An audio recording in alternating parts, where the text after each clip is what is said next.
أعوذ بالله من الشيطان الرجيم. بسم الله الرحمن الرحيم.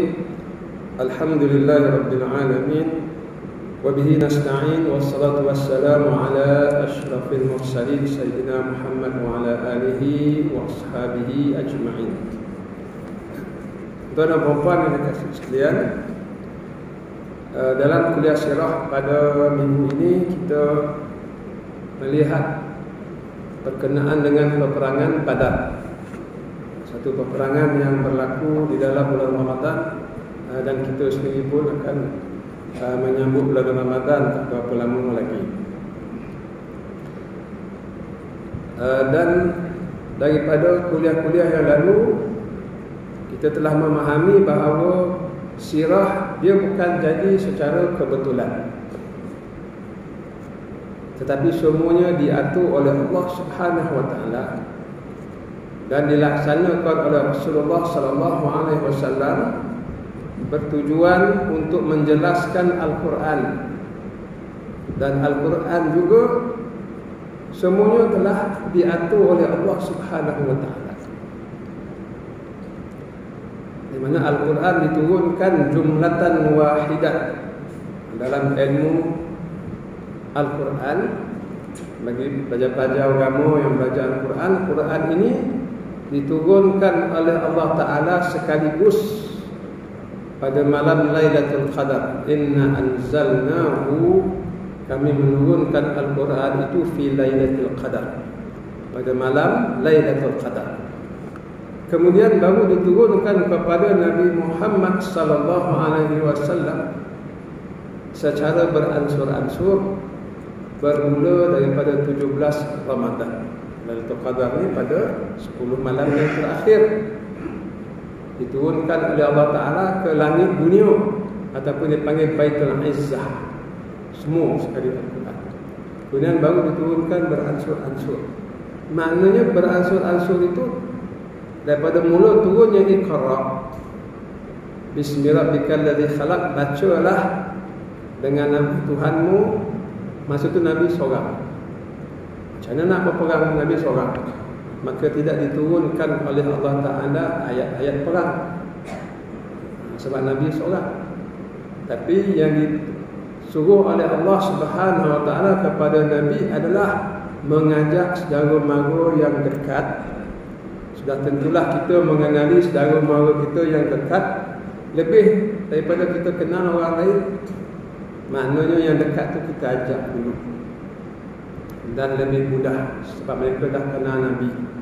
Orang Mekah tahu Nabi baik, tapi saudara mara lagi kenal Rasulullah.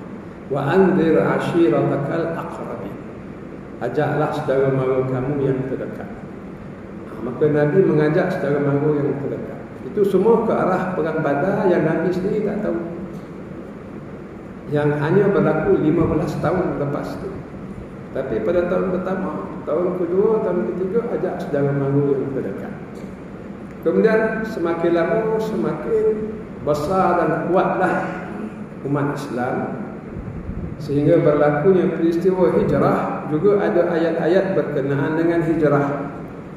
Kemudian 2 tahun selepas hijrah Nabi sallallahu alaihi wasallam berlaku perang Badar. Dan ada ayat Quran berkenaan dengan perang Badar. Di antaranya adalah firman Allah Subhanahu wa taala, wa laqad nasarakumullahu bi badrin. Badrin itu Badar. Sungguh Allah Taala telah membantu dan memenangkan kamu dalam peperangan Badar. Wa antum azillah, sedangkan kamu dalam keadaan lemah. Kenapa lemah? Kerana bilangan tentera Islam 313 orang lawan 1000 askar tentera Quraisy musyrikin yang lengkap bersenjata. 313 ini pun bukan lengkap bersenjata, sebab mereka keluar meninggalkan rumah mereka bukan untuk berperang. Mereka keluar daripada rumah mereka, Nabi ajak ikut, sebab mereka nak lawan hanya rombongan pedagang Abu Sufyan. Adalah 40 orang. 40 orang yang dibawa oleh Abu Sufyan. Tapi barang-barang dagangan tu yang banyak. Barang-barang dagangan ini adalah milik orang-orang Mekah yang melabur. Jadi Abu Sufyan nak pergi berniaga ke Syam, ke utara, lalu R&R Madinah. Tapi tak lalu bandar, tapi lalu jalan. Maka siapa nak melabur, mari melabur. Orang Mekah banyak melabur. Tak silap 50,000 dinar emas. Apabila dia turun daripada Syam menuju balik ke Mekah, keuntungan tu sampai 50,000 dinar emas. Punyalah banyak. Tapi pedagang hanya ada 40 orang. Tapi barang perdagangan dan keuntungan itu banyak.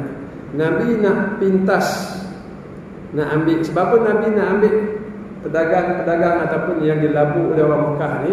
Sebab bila hijrah, Nabi berhijrah ke Madinah, rumah-rumah kita nak pindah, kita kunci dah rumah kita kan. Tapi tak samalah dengan kita pindah rumah daripada Somban pergi Alustar, tukar berpindah tempat kerja, kita pun tutup rumah kita, barang kita. Orang Islam ni dihalau keluar daripada Mekah. Tapi mereka ada rumah-rumah mereka, mereka ada tanah mereka. Sampai satu ketika, mungkinlah setahun dua, orang Mekah ambil keputusan, kita rampas, kita kopakkan kunci rumah-rumah orang yang berhijrah ni. Sekarang rumah tu kita duduk, barang-barang kita ambil. Sebab mereka semua dah berambus keluar pergi Madinah, kita ambil semua harta mereka. Jadi mereka sebenarnya merampas harta benda umat Islam. Maka Nabi SAW kata, siap rombongan kamu pula lalu tempat kami Madinah, R&R nak pergi ke negara Syam tu, lalu di Madinah kami pula ambil harta kamu. Itu peristiwa dia. Maka sahabat-sahabat Nabi bersiap, kononnya nak dapat harta pedagang. Kalau ikutkan 40 orang yang membawa barang-barang dagangan ini, memadai orang Islam 40 orang. 40 lawan 40 cukup. Tapi kenapa sampai 313 yang keluar? Sebab nak ambil barang-barang perdagangan tu yang banyak. Jadi dalam perasaan orang Islam, kita akan dapat barang-barang ni. Tidak menyangka bahawa Abu Sufyan dia kontak orang Mekah. Dia dah rasa tak sedap.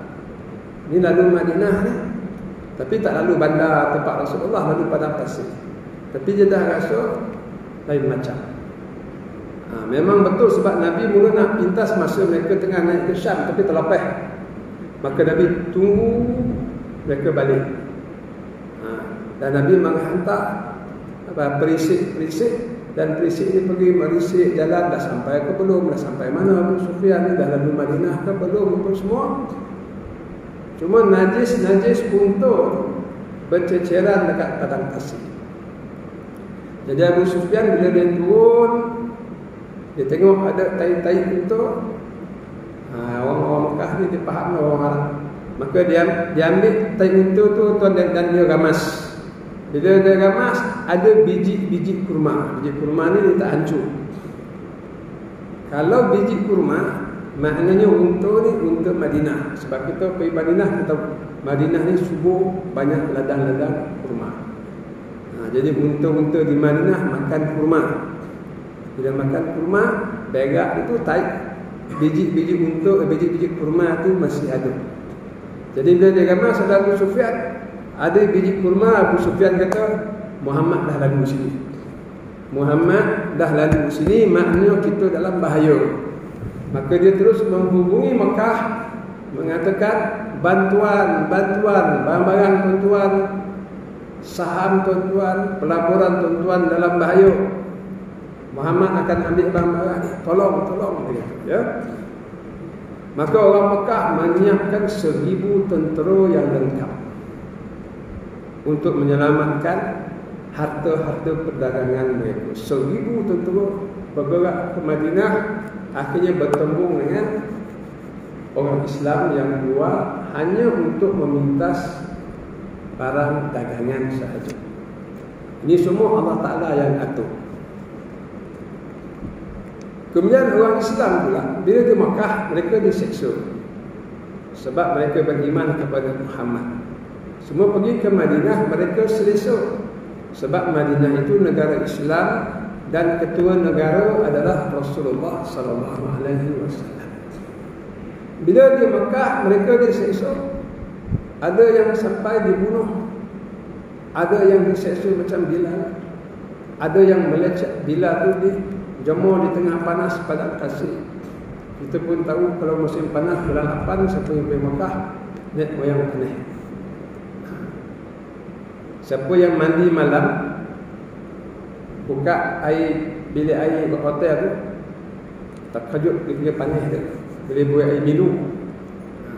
Tapi macam mana orang Mekah punyalah panas, air panas, jadi mereka letak air dalam baldi malam. Pagi mereka mandi air dalam baldi 10 baldi dah sejuk. Itu cara. Kalau pasang macam tu, tank atas tu punyalah panas, tak bumbung kena matahari.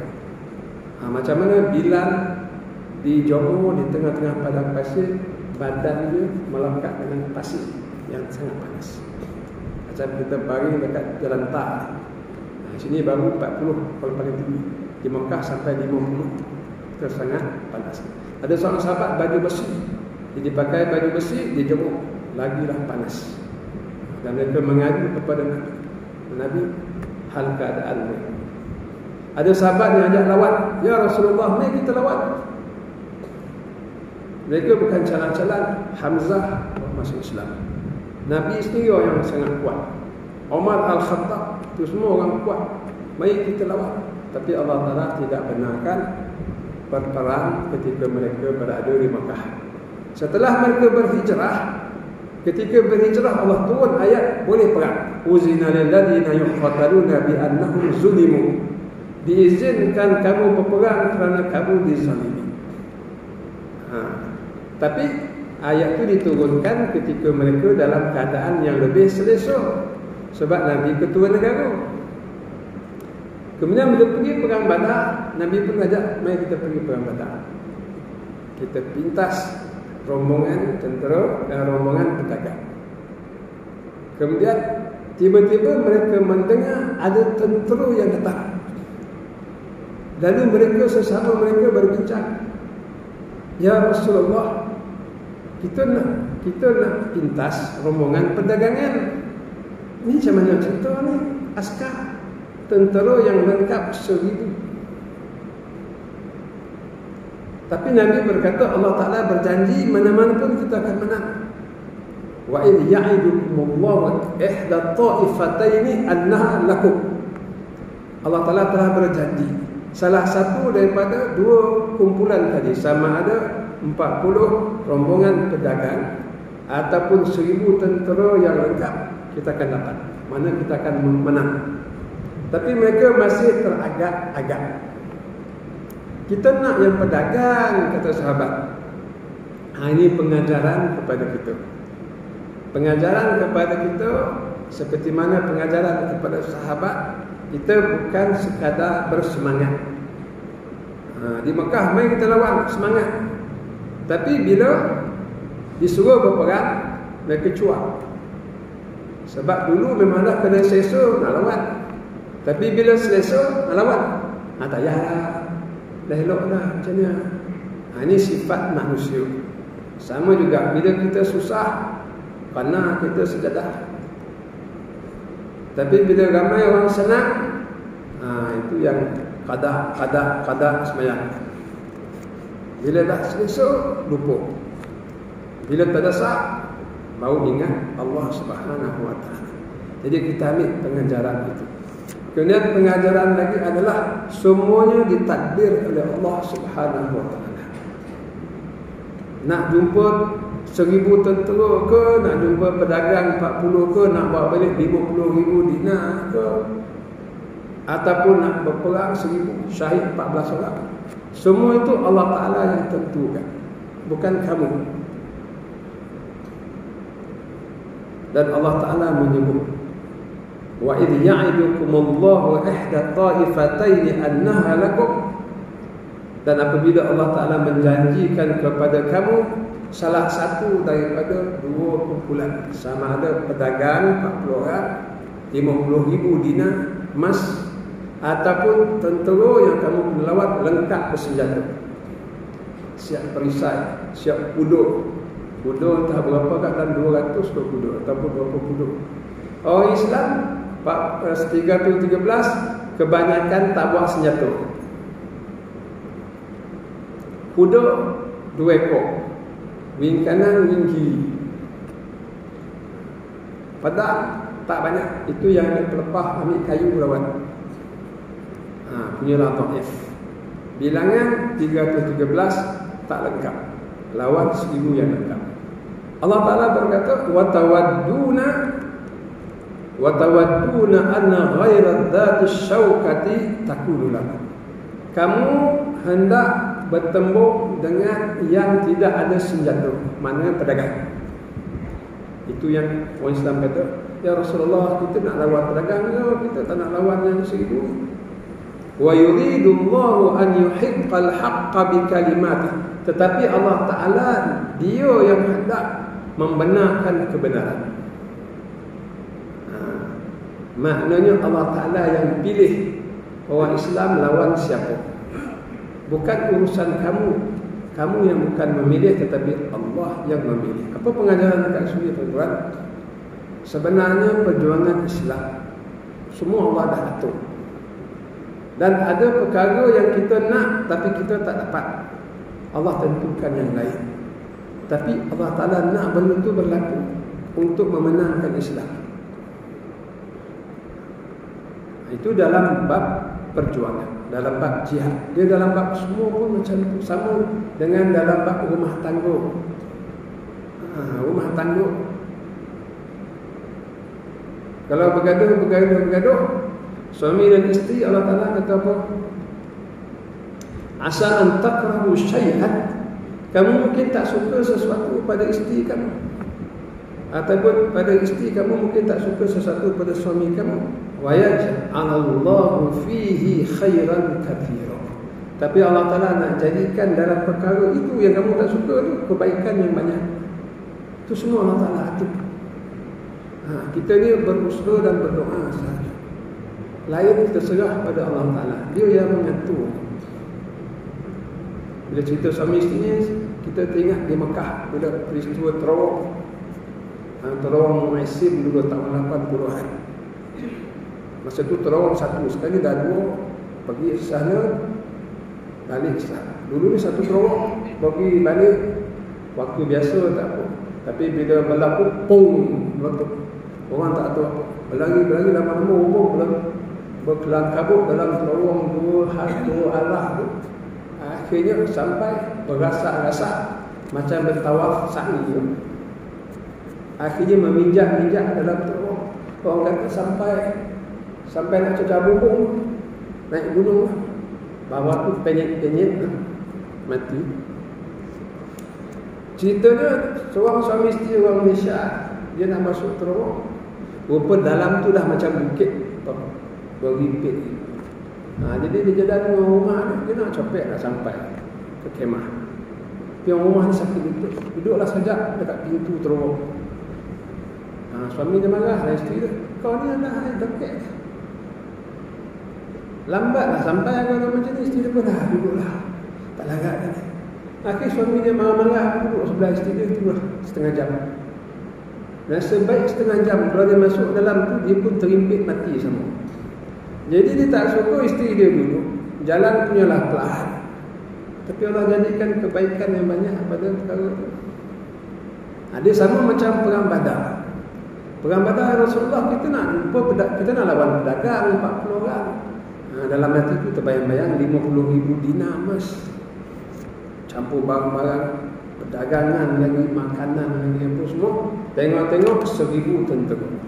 Tapi Allah Ta'ala kata apa? Wa tawadduna anna ghayra dzati syaukati takunu lakum. Kamu nak kamu bertembung dengan yang tidak mempunyai senjata. Tetapi wa yuridullahu an yuhiqqal haqq. Tapi Allah Ta'ala nak membenarkan kebenaran. Wa yaqta'a dabiral kafir, dan memotong kekuatan orang-orang kafir. Ini Allah Ta'ala nak lumpuhkan kekuatan orang kafir. Kalau setakat orang Islam ambil barang dagangan sahaja, masih ramai pendekar-pendekar Mekah. Maknanya musuh masih kuat. Madinah masih dalam bahaya. Betul atau tidak? Perang Uhud, perang Khandaq. Itu semua sebab musuh kuat. Tapi Allah Ta'ala nak hancurkan kekuatan musuh. maka Allah jumpakan dengan tentera. Yang mana kita tahu akhirnya bertembunglah di antara tentera Islam dengan tentera musyrikin, kemenangan di tangan tentera Islam. Itu maknanya Allah Ta'ala nak membenarkan kebenaran.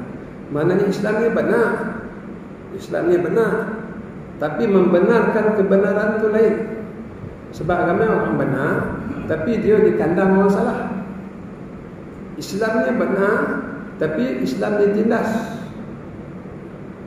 Islam di Syria benar, tapi Rusia serang dia. Afghanistan dia orang Islam dia benar, tapi Rusia lanyak dia. Palestin dia benar, tapi Yahudi lanyak dia. Ini maknanya benar tapi tidak dibenarkan. Maksud benar, membenarkan kebenaran, memenangkan kebenaran. Kamu hendak kumpulan yang tidak ada senjata, tetapi Allah Ta'ala nak membenarkan kebenaran, maknanya nak memenangkan kebenaran. Sebab tu Allah temukan kamu dengan tentera musyrikin. Kita pendekkan cerita sebab masa tak mengizinkan. Bertembung dan berlakulah peperangan. Dan di sini sebelum peperangan Nabi SAW berdoa, Allahumma nasrukal ladzi wa'adtani. Ya Allah, kemenangan yang kau janjikan kepada Nabi tak bersiap pun tentera dia, tapi Allah Ta'ala nak bertemu kan. Maka yang tinggal adalah doa. Ya Allahumma nasrukal ladzi wa'adtani, Allahumma nasrukal ladzi. Doa tu sampai bergegar-gegar badan, sampai jatuh kain dia, kain bau itu jatuh. Sampai Abu Bakar pegang ni, cukup Rasulullah, cukup. Allah Ta'ala tidak akan tidak akan membiarkan kamu. Allah Ta'ala akan benarkan janji dia. Maka bertembunglah tentera. Kemudian Allah Ta'ala utuskan malaikat. Beribu malaikat turun dan memerangi musyrikin. Fadribu fawqal a'naq, penggallah leher-leher mereka. Wadribu minhum kull banan, dan penggallah ubun-ubun di atas kepala.